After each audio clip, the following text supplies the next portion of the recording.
Sugeng Dalu rencang-rencang, selamat datang di Semadalu.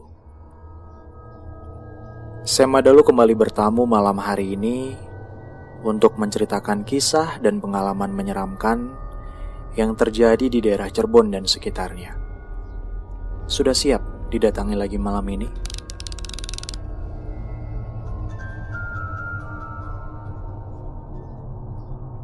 Kisah malam hari ini diceritakan oleh narasumber bernama Baim. Dan pengalamannya terjadi ketika Baim dan keluarganya menempati sebuah rumah dinas di sebuah kompleks sekolah di daerah Cirebon Barat. Baim sekeluarga awalnya tinggal di daerah Majalengka. Tapi karena ibunya yang seorang guru dipindahkan mengajar di sebuah sekolah di daerah Cirebon Barat, akhirnya mereka memutuskan untuk pindah sekeluarga di rumah dinas yang tersedia di kompleks sekolah tersebut.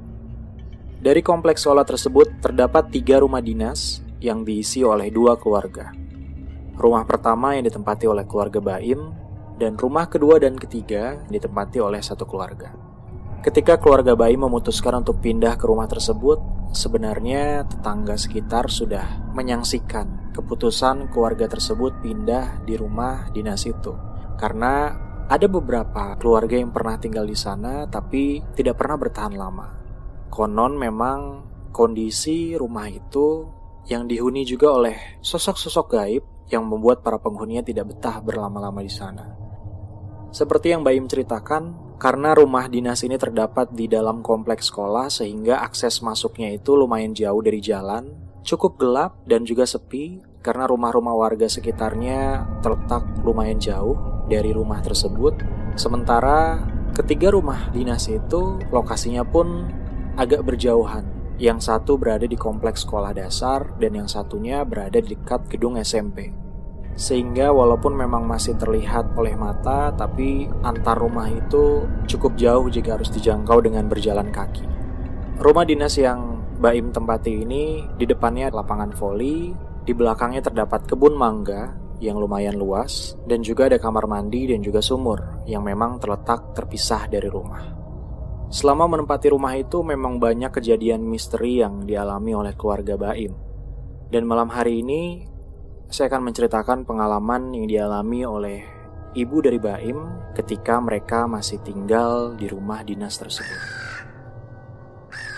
Pengalaman pertama yang dialami oleh ibu Baim adalah ketika mereka baru-baru pindah ke rumah itu.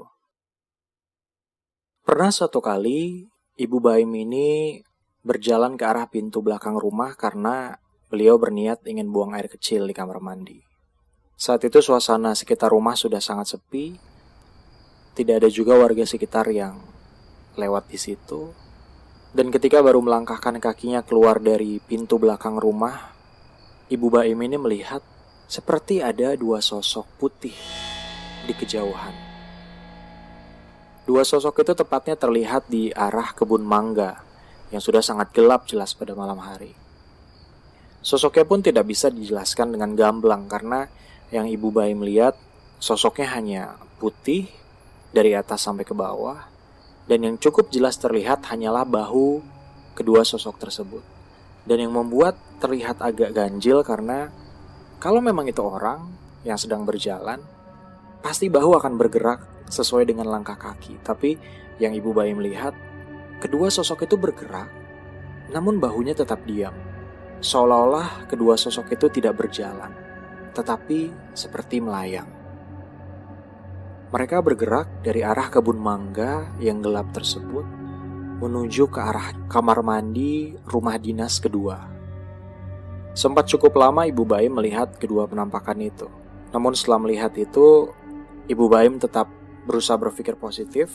Ia tetap pergi ke kamar mandi, lalu kembali ke dalam rumah, dan keesokan paginya barulah ia tanyakan kepada tetangganya tersebut. Di sini suka ada kejadian aneh nggak? Dan tetangganya memang jawab sering, tapi yang paling sering kejadiannya itu di kamar mandi.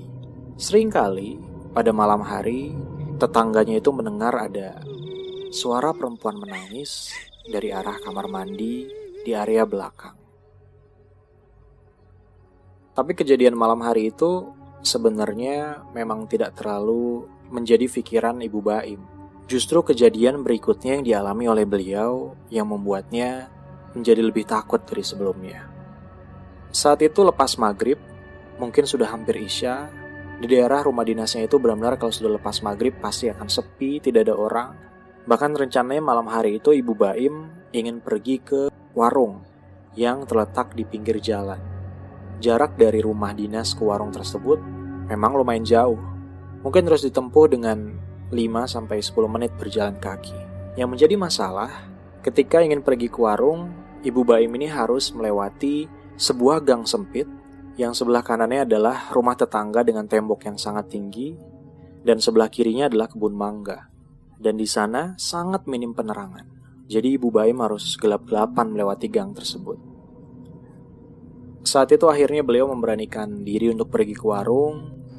Setelah membeli beberapa kebutuhan pokok yang dibutuhkan, akhirnya beliau berjalan pulang ke arah rumah. Namun anehnya ketika sudah memasuki gang kecil tersebut, bahunya terasa sangat berat. Mendadak ia merasa bahunya pegal, seperti membawa sesuatu yang sangat berat. Ia melewati kebun mangga yang gelap itu sendirian, tanpa berpikiran apapun, karena memang meskipun terasa berat, tapi ia tidak melihat ada yang aneh di punggungnya.